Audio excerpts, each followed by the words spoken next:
Over a year ago, I made a video covering the cosmology of Dark Tower. I don't really recommend that video, not only because it is heavily outdated and better arguments have been made since then, but so has my understanding of tiershit stuff has been improved. And also, like, an AI voice we used to voice that video because my microphone wasn't working and I couldn't figure out how to fix it at the time. Just like with the last one, this is basically an audiobook for my Cosmology blog, which you can find linked in the description. I'll be explaining how big the cosmology is, starting from the bottom and building my way up, and explain where everything lands in accordance with Buzzard's tiering system, which has also greatly improved since then. I also occasionally debunk something said about the verse, but most of the big ones involving Pennywise and Maturin have been handled in the previous video, so feel free to check that out. Let's get into this bullshit. Starting at Starting at the bottom, we have the universe itself, also known as short time levels, and as you'll understand soon, the multiverse. Right off the bat, individual universes in Dark Tower are impressive, as every universe is infinitely large and is actually composed of and contains an infinite amount of other universes. This is possible because universes do not form a conventional multiverse, rather they form a hierarchy where higher up universes transcend lower ones. The difference between two universes has been analogized as lower universes being mere atoms to an infinitely large universe that are the higher up universes. A single atom on a blade of grass or a single grain of sand to an entire desert. This hierarchy is referenced numerous times across books like Black House and The Talisman, with there being talk about worlds upon worlds and worlds within worlds. Lower universes have been described as being infinitesimal in comparison to higher universes, and large universes have been described as universes of worlds and dimensional macrocosms. The total number of these universes has been described as infinite, and synonyms for infinity like endless, numberless, eternity, countless, and many others. Basically, the multiverse is a hierarchy of stacked universes where higher up universes transcend the infinity of the universe beneath them. This by itself would mean that the multiverse is high hyperversal, making it the equivalent of an infinite dimensional structure. However, more can be argued from this. The creatures that serve as the main threat in the Mist are said to have come from another universe, likely one within this hierarchy, and their invasion has been described as a peril beyond dimension. While this wouldn't mean anything for the creatures themselves, which can be killed using regular human weaponry, that could be used to say that universes in this hierarchy can exist beyond all spatial dimensions. This is backed up by the fact that Pennywise, while in the form that most closely resembles the Deadlights, or said form being described as a giant spire that transcends time and space and is seemingly still confined to the universe this is taking place in, despite being an outerversal creature. So it could be argued that universes are actually outerversal, and all of them put together would be outerversal plus the tier that is about an infinite amount of levels above baseline outerversal. If you are a character stats and profiles user, then the multiverse could be said to be extraversal, which is also about an infinite amount of outerversal transcendences. Now onto one of the most confusing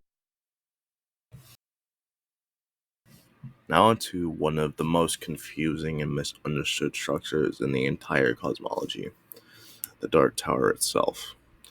Starting off at the weakest part of it, we have the floors, also known as long time levels.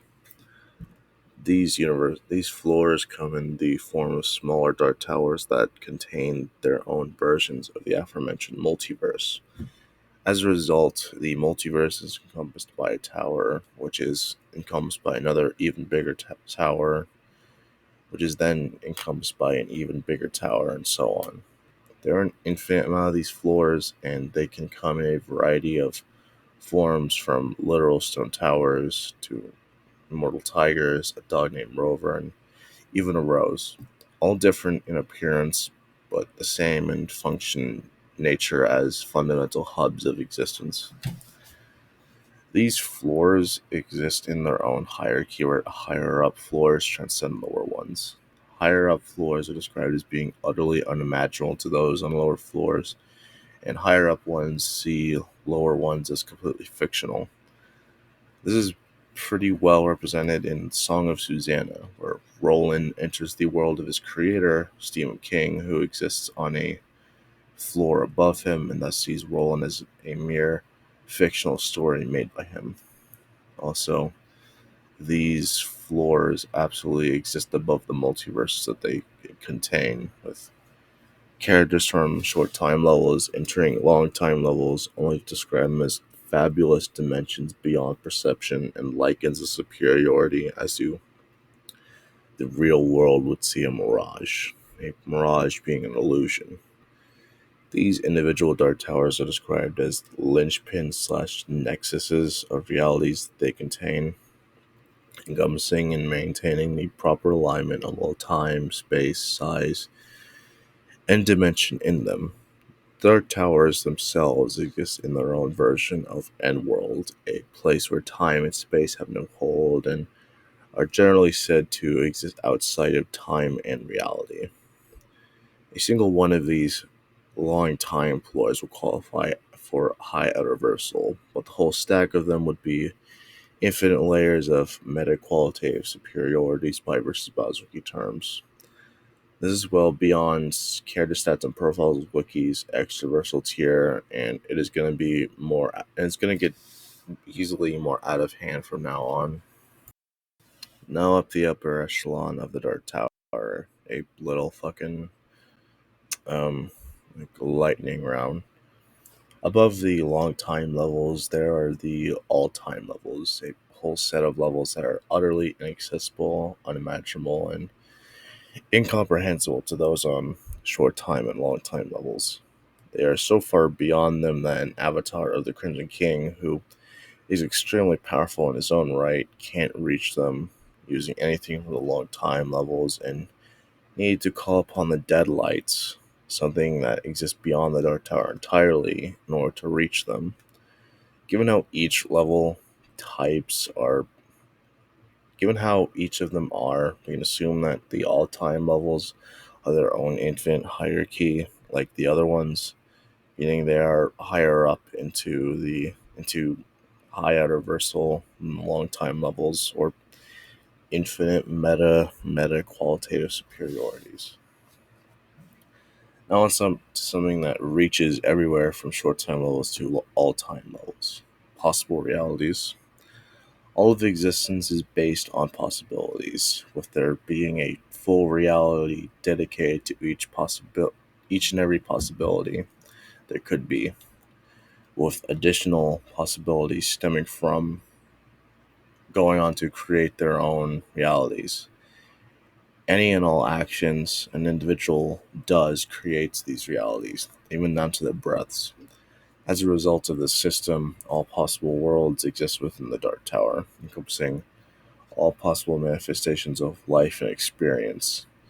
Even with just one person, there are countless realities specific to them, ranging from the mundane to the outlandish, such as a reality where they exist as some germs on a person, or existing as an orange that they took a bite out of in another reality.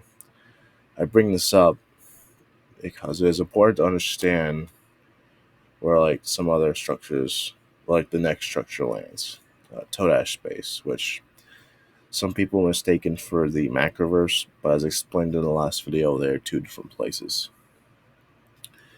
Todash Space, also known as Todash Darkness, is an endless void that exists between and encompasses all the worlds and levels present in the Dark Tower, which, with it being likened as a space between the inner and outer walls of a house, it eclipses all the floors so completely that even worlds that are known to be particularly close to each other, particularly linked and connected, are still separated by an infinite amount of space between them.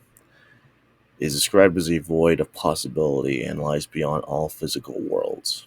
This statement as specifically the quote unquote void of possibility part is actually pretty important because it shows us that shows us how it truly relates to the Dark Tower's sets of levels.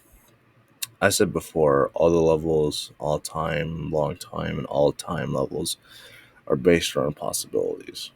Possibilities are a critical component of their nature and how they operate, but Todash Space is completely devoid of these characteristics and fundamental nature entirely, insinuating a qualitative superiority, only backed up by the fact that it's said to be beyond all of them, making Todash Space one meta qualitative superiority high into the high universal. Encompassing all of what I said so far, we have the Dark Tower itself. At the quote unquote top of the Dark Tower, there exists a room that's described as existing above the floors and everything else I've described so far, with it being likened as godhood in comparison. The whole Dark Tower should encompass or at least be comparable to this room in existence, given it is part of the structure. While this wouldn't be enough to justify qualitative superiority, it would mean that it is higher up in the same tier as Todash Space. It is also described as an archetypal structure, so even without everything before up to this point, this structure would be considered universal. This is typically what's being talked about when with stuff like Maturin holding the Dark Tower on his back, or the Crimson King wanting to destroy all of existence. Not like the small Dark Towers that were talked about in like the floor section of this video. While it isn't a cosmological structure, Ka is still a force that is relevant to Dark Tower scaling, and it could tell us numerous things about the cosmology. Ka is basically the ultimate essence of a being, representing their balance and encompassing their destiny, mind, life force, soul, and death. If you are a Doom power scaler, you can think of it as like how essence work in that verse. How essence works in that verse. Ka isn't just something for beings either, rather is a fundamental thing for existence itself. Life force, also known as Kef in verse, which is fundamentally intertwined with and is involved in Ka, is to be, quote unquote, all that is essential to existence. Ka reaches everywhere up to the Dark Tower itself and is perhaps embodied by it. Hence why you can see it described as the hand or will of Gan. It is further emphasized to be a fundamental force of existence, as in Guide of Gilead. It is said that Bessa is capable of manipulating the Ka of others specifically because of her immense influence upon the forces of the universe. So, in order to manipulate Ka, you need control over existence as well. After talking about the Dark Tower itself, let's talk about the beings that protect the Dark Tower, the Beam Guardians. The Beam Guardians are 12 giant cosmic animals that guard the Dark Tower's beams, with there being two for each one, like one for each end, like they guard portals and stuff. They are said to exist outside and beyond Ka as a whole, and while Maturin would be far stronger than the other ones, the Beam Guardian should still be somewhat comparable to him in existence. It is said that Maturin holds all of existence, all lands and beings up to the Dark Tower. All of it exists within his mind, entailing that the Beam Guardians have a reality fiction transcendence over the Dark Tower.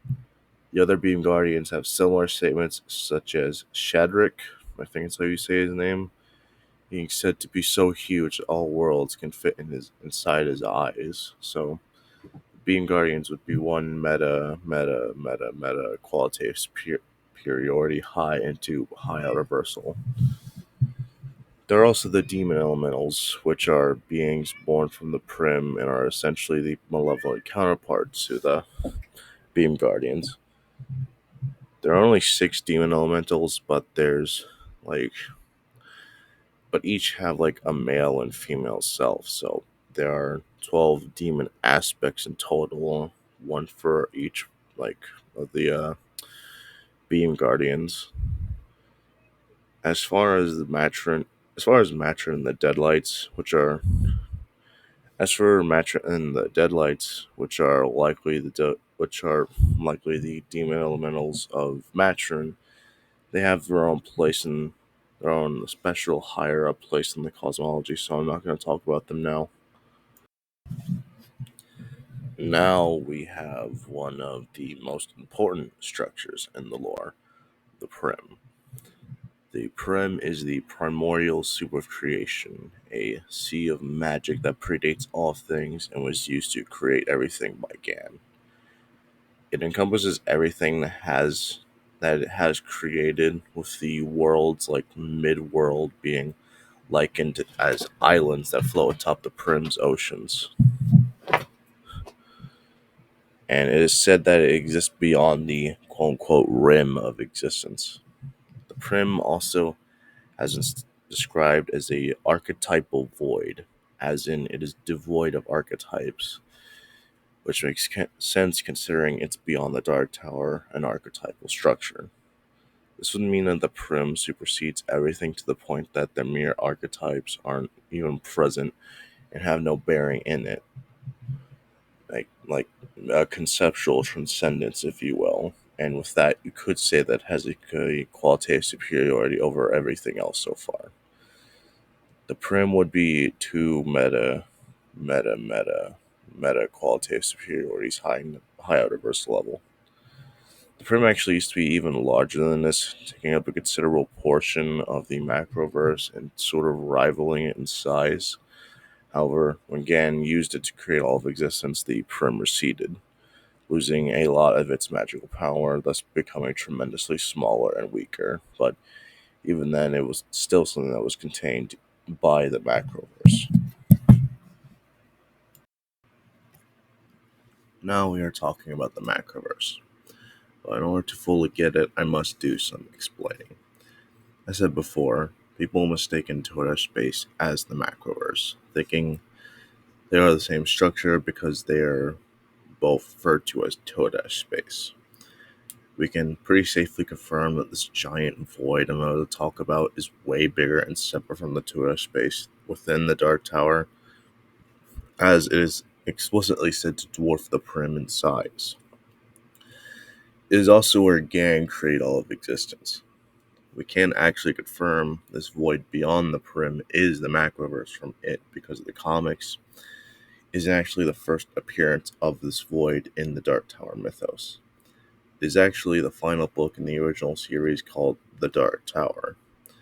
There, it is referred to directly as the Macroverse, and things like the Prim receding and Gan singing everything into existence are both things that happened in the Macroverse, with the Gan's voice even echoing off into the Macroverse's depths.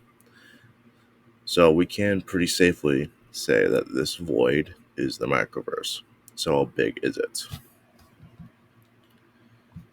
As said before, the Macroverse drastically dwarfs the Prim in size, with the Prim being likened as a mere drop in comparison to the Macroverse's infinity.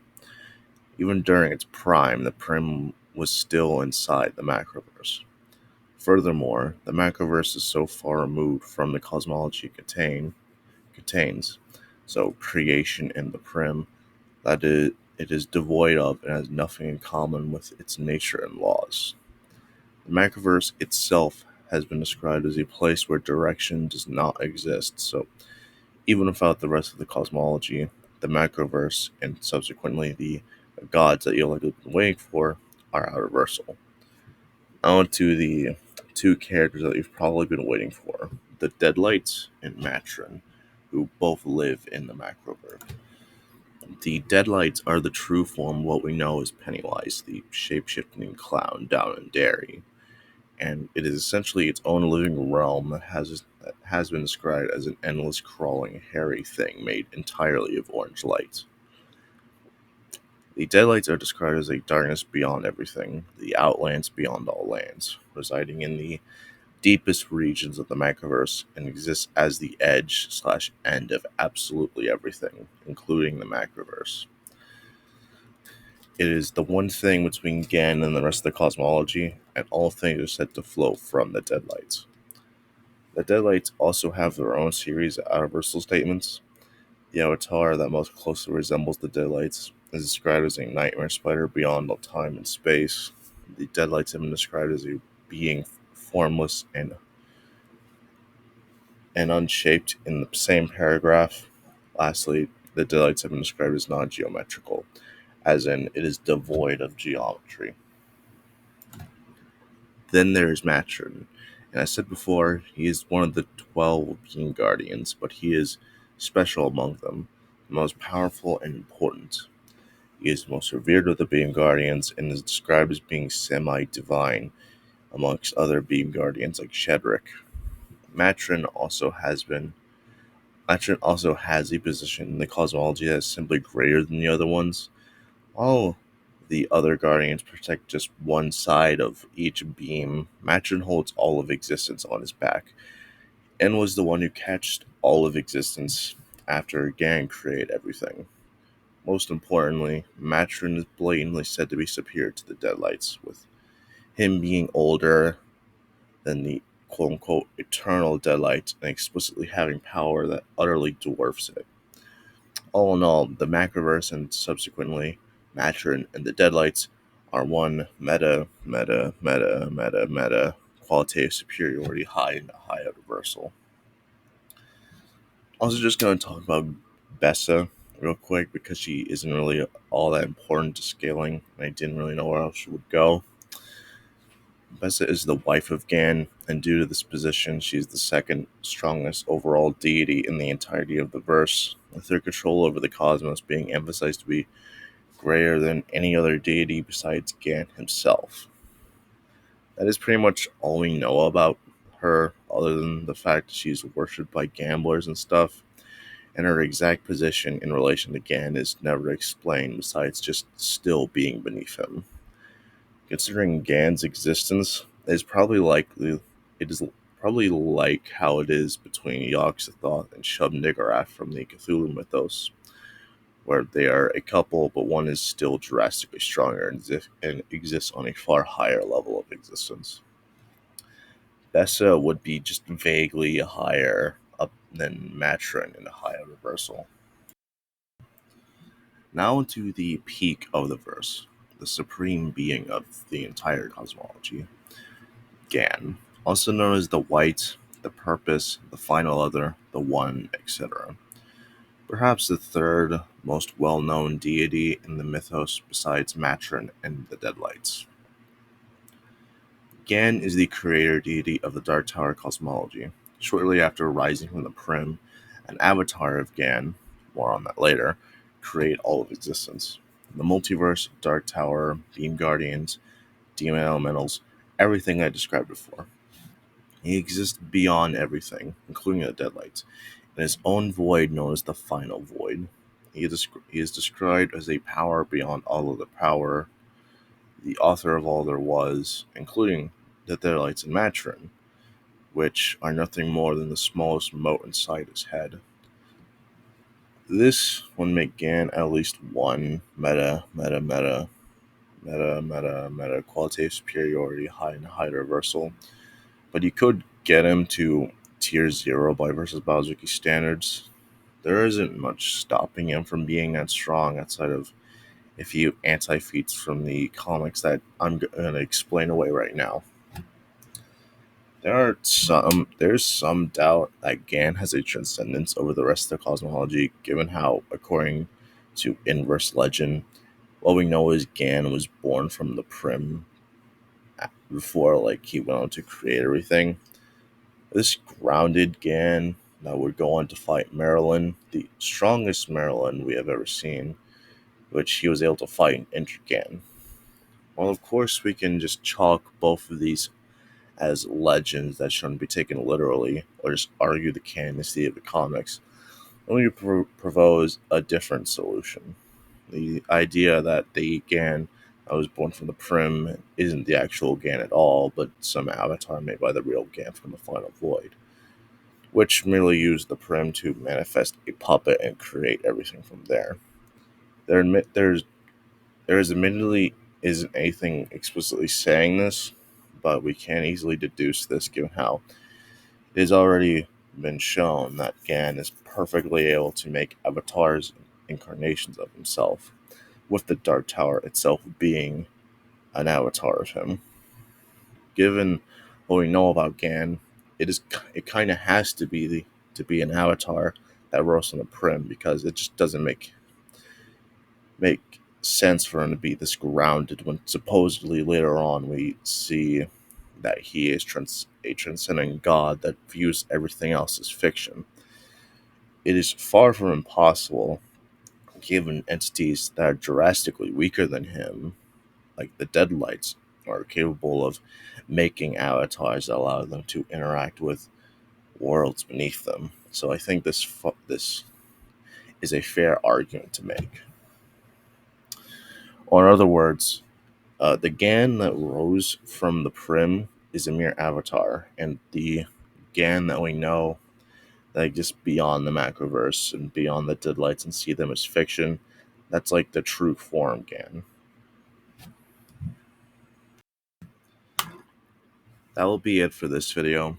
As you can see, the Dark Tower cosmology is gigantic, way more than what some detractors or Freddy Krueger fans would give credit for. Here is a too long didn't read as I talk.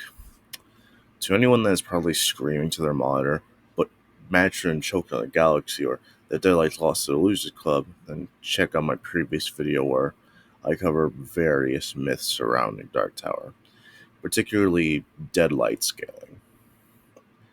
As for future videos, I don't know. Honestly, just don't hold your breath. I'll upload these videos in a timely manner because I have a job outside of Powerscaling, and whenever I get done with it and get time away from it, I just want to do nothing productive. I can at least say I'm working on SCP videos and still doing a lot of SCP stuff on Alt Battles Wiki.